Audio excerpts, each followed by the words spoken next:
আসসালামু আলাইকুম গাইস, দেখতে পাচ্ছেন যে বীরচারি শেখবাড়ির এই ঘাটালের বীরচারি শেখবাড়ি কালু খা নামে একটা লোক এক হাত দিয়ে খড়ি চাগায় আর তিনি সংসার চালায়। তিনি 25 বছর আগে প্যারালাইসিস অবস্থায় তার একটি হাত একটি পা প্যারালাইস হয়ে যায়। তারপর কিছুদিন পর তার সন্তান হয়, একটা মেয়ে সন্তান হয়। মেয়ে সন্তানটা রেখে তার স্ত্রী তাকে ছেড়ে চলে গেছে। তিনি এক হাত দিয়ে খড়ি চেগিয়ে জীবন যাপন চালাইতেছে। যিনি হলো কালু খা। এক হাত দিয়ে খড়ি চেগায় বড় বড় গাছের ডোম হাবি যাবে।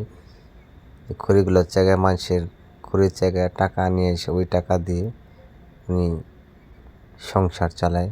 কিছুদিন আগে সৈয়দ আব্দুল তুহিন আবদুল্লাহ সাহেব এই গোয়ালঘরটি, একটি গরু এবং ঘরটি তাকে উপহার হিসেবে দিয়েছেন।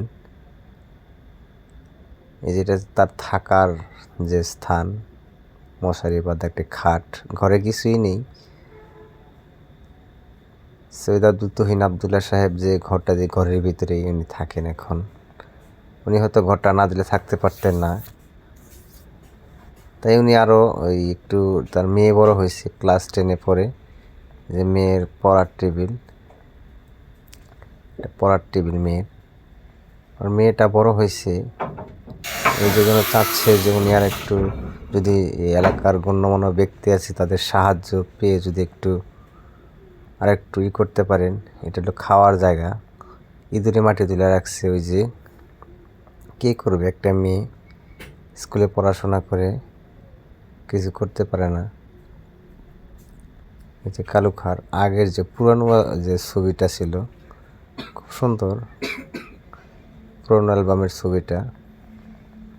এখন কালু খা বক্তব্য দেবেন। যেদিন খড়ি চাগাহারি সেদিন খাইতে পারি, যেদিন খড়ি না চাগাহারি সেদিন না খাই তখন লাগে। কষ্ট খুব দিন কাটাচ্ছে। আমি ছোট ঘরে থাকি, মেয়েরা নিয়ে খুব কষ্ট হয়।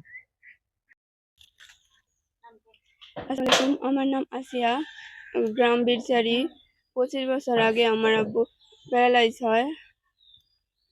হয় আমার জন্মের আগেই। তো আম্মু আমাকে ছোট রেখা অভাবে সংসার ছিল, সেই জন্য চলে যায়। আমার আব্বু দিন আইনা, আমার আব্বু খড়ি চাগায়, খড়ি চাগায় দিন আইনা দিন খাই। যেদিন খড়ি চাগাতে পারে না সেদিন আমরা খাইতে পারি না। আমাদের খুব অভাবের সংসার।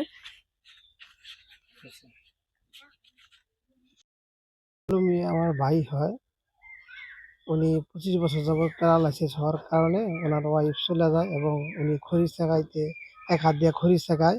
ওই খড়ি চাগায় যা উপার্জন হয় তাই নিয়ে ওনার মেয়েকে নিয়ে উনি সংসার চলতে খুব কষ্ট হয়। ওনার খুব সংসারে কষ্ট।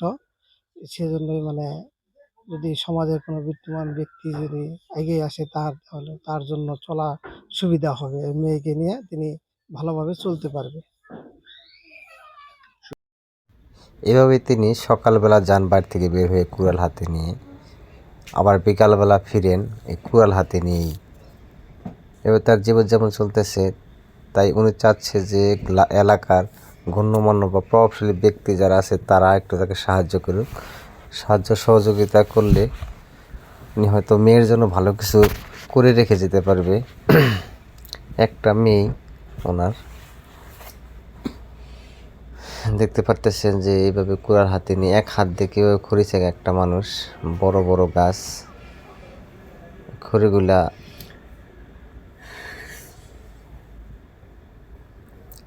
উনি একাই ফালটা করে তারপর এই যে চলে যাচ্ছে কাজের উদ্দেশ্যে।